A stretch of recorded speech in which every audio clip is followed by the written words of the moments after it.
మన ప్రభువును రక్షకుడైన యేసుక్రీస్తు పరిశుద్ధ నామమున ప్రియదేవుని బిడ్డలారా వందనాలు.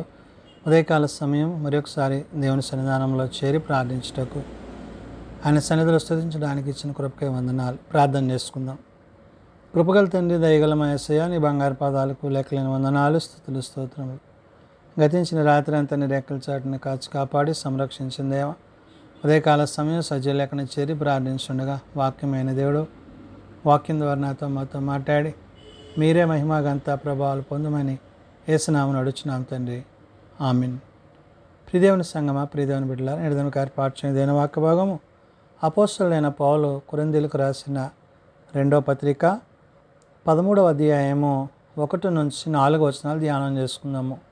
అపోస్తలుడైన పౌలు కొరింథీయులకు రాసిన 2వ పత్రిక 13వ అధ్యాయము 1 నుంచి 4 వచనములు ఈ విధంగా రాయబడినవి.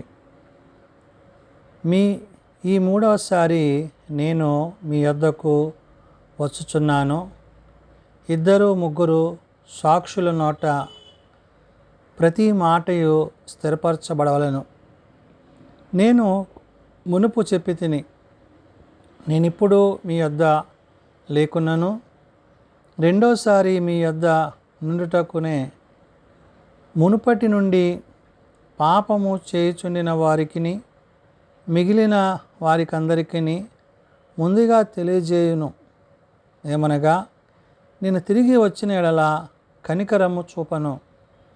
ప్రియదేవుని సంగమా, ప్రియదేవుని బిడలారా, పౌలు కొరింథీ సంఘానికి పత్రిక రాస్తూ తాను సంఘం పట్ల ప్రేమ కలిగిన వాడిగా అనేకమైన విషయాలను తెలియజేశాడు. ఈ 13వ అధ్యాయంలో మిమ్మల్ని మీరే పరీక్షించుకొనుడి అంటున్నాడు. అంటే మన విశ్వాసము, మన భక్తి, దేవుని ఎడల మనము ఎటువంటి స్థితి కలిగి ఉన్నామో, దేవుని యొక్క చిత్తాన్ని ఏ విధంగా మనము నెరవేర్చువారమై ఉన్నామో అనే మాటలను పౌలు గుర్తు చేస్తున్నాడు.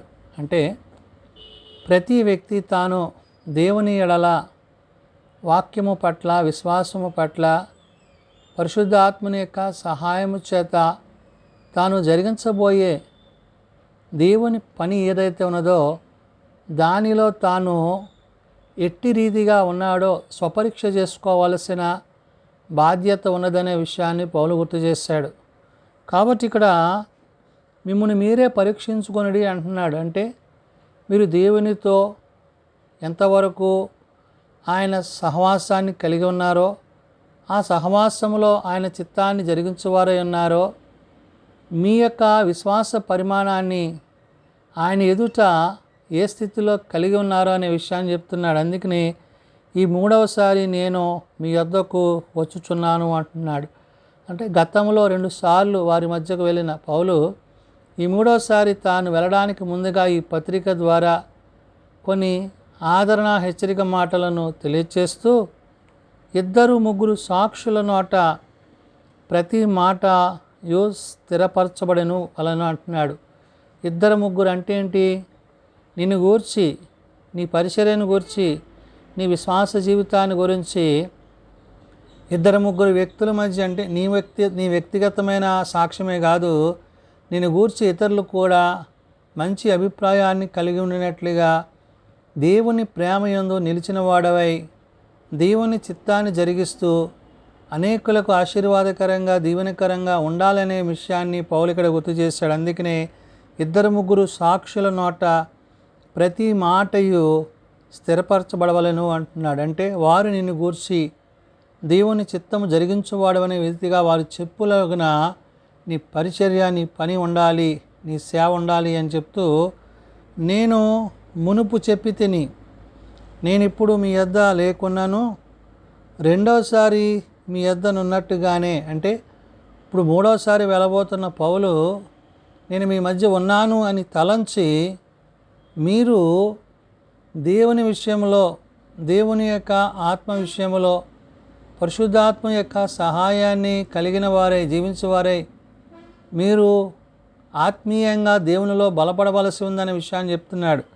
అందుకనే నేను మునుపు చెప్పి తిని, నేనిప్పుడు మీ యొద్ద లేకున్నను, రెండోసారి మీ యొద్దనున్నట్టుగానే మునుపటి నుండి పాపము చేయుచుండిన వారికిని, అంటే గతంలో దేవునికి దూరస్తులై అపవాది సంబంధులుగా లోకానుసారంగా జీవించిన వ్యక్తులు, విశ్వాసులు ఎవరైతే ఉన్నారో వారిని గురించి మాట్లాడుతూ మిగిలిన వారికి అందరికీ ముందుగా తెలియజేయనదేమనగా అంటున్నాడు. అంటే ఏంటి?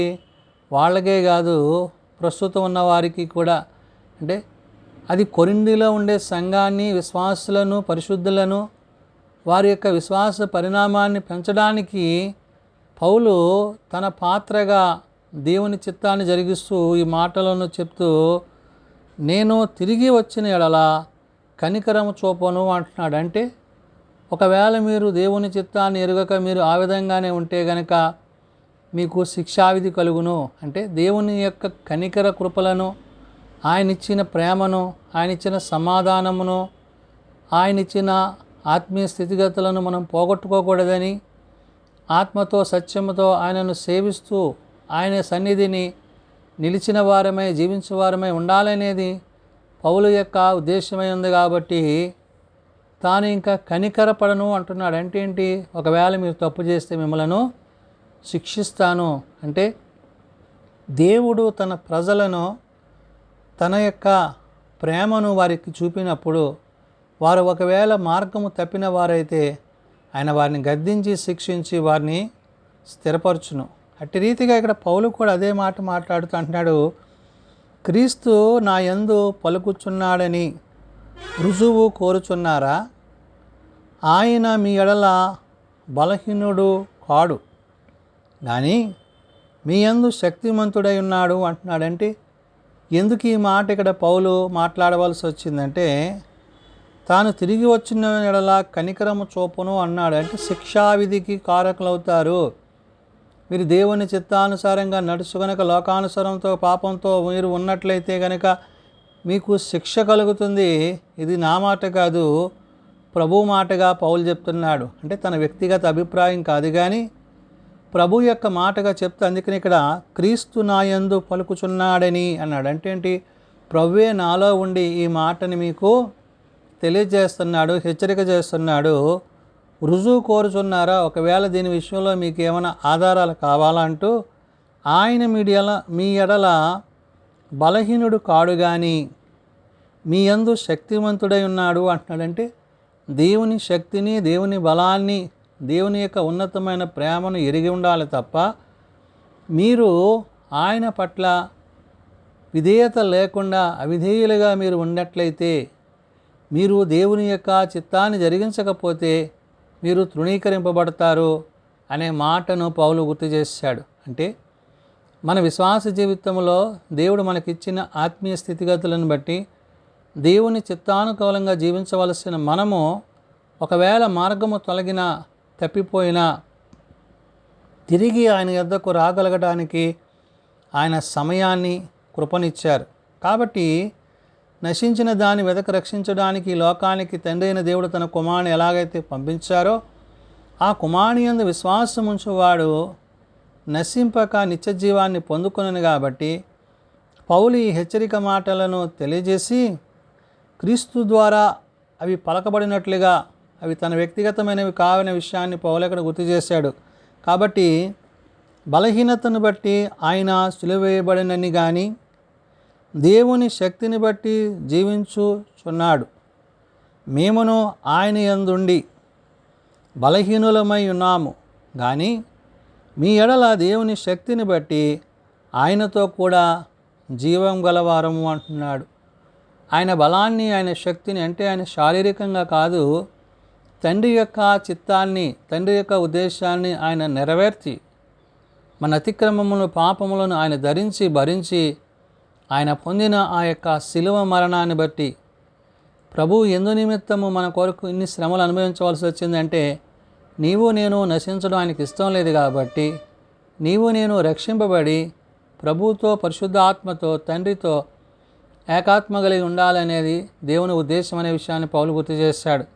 కాబట్టి బలహీనతను బట్టి ఆయన సిలువ వేయబడిను కానీ అంటాడంటే వారు అన్యాయపు తీర్పు తీర్చి అన్యాయంగా ఆయన మీద ఈ నేరం మోపారు, కానీ ఆయన ఏ నేరమో చేయలేదు.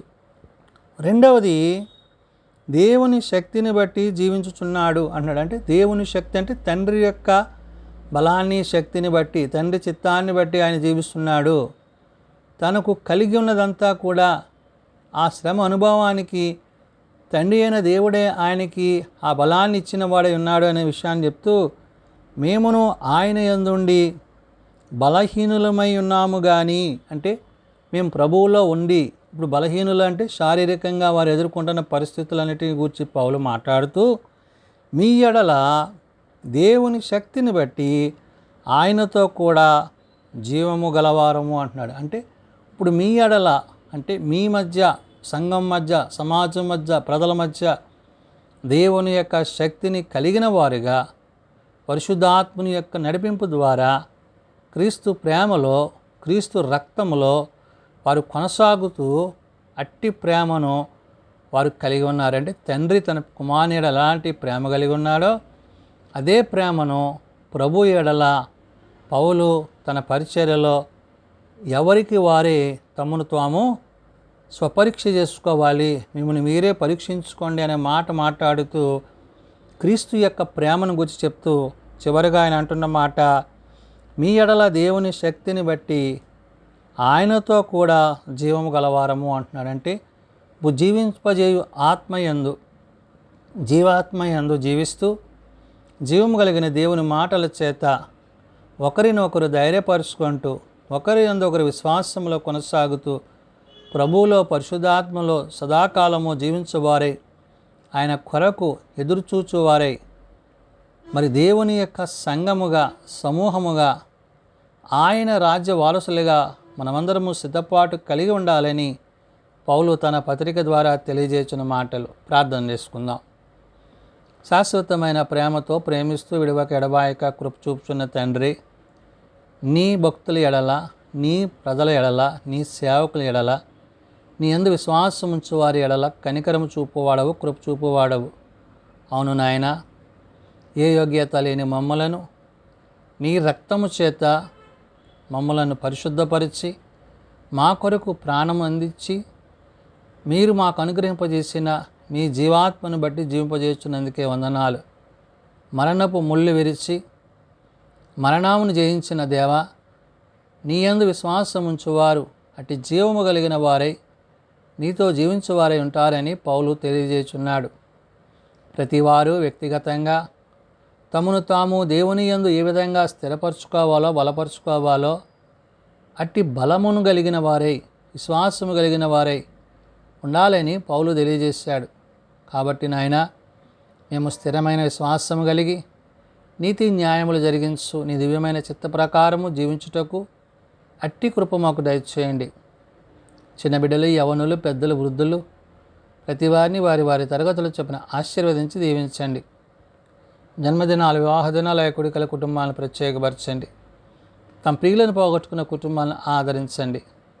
కృపగల తండ్రి, దయగల ప్రభువా, ఏ ఒక్కరూ నశించక అంతటా అందరూ మారు మనసు కలిగి పాపక్షమాపణ కలిగి నీ నిత్య రాజ్యంలో చేరగలందులో కట్టి కృప దయచేయమని, దిన పరిచర్యలో, సేవలో నీ సన్నిధి, నీ సహాయం మాకు దయచేయమని, సమస్త మహిమా ఘనతా ప్రభావాలు మీరే పొందుకొనమని, మీరు ఆఖరికే మమ్మల్ని సిద్ధపరచుమని యేసునామం నడుచున్నాం తండ్రి. ఆమీన్. పరలోకమందున్న మా తండ్రి, నీ నామం పరిశుద్ధపరచబడుగాక, నీ రాజ్యం వచ్చుగాక, నీ చిత్తం పరలోకమందు నెరవేర్చినట్లు భూమి మీద నెరవేరుగాక. మానుదనాన్ని మాకు దయచేయం. మెడల అపరాధం చేసిన వారిని మేము క్షమించిన ప్రకారం అపరాధములను క్షమించుము. శోధనలో తేక దుష్టులను తప్పించుము. రాజ్యము, శక్తి, మహిమ నిరంతరము నీవే ఎన్నవు తండ్రి. ఆమీన్. మన పరమ తండ్రి అయిన దేవుని ప్రేమ, ప్రభువైన యేసుక్రీస్తు కృప, పరిశుద్ధాత్మ నిత్య సహాయము నిరంతరము సదా తోడయండి సంరక్షించునుగాక. ఆమీన్.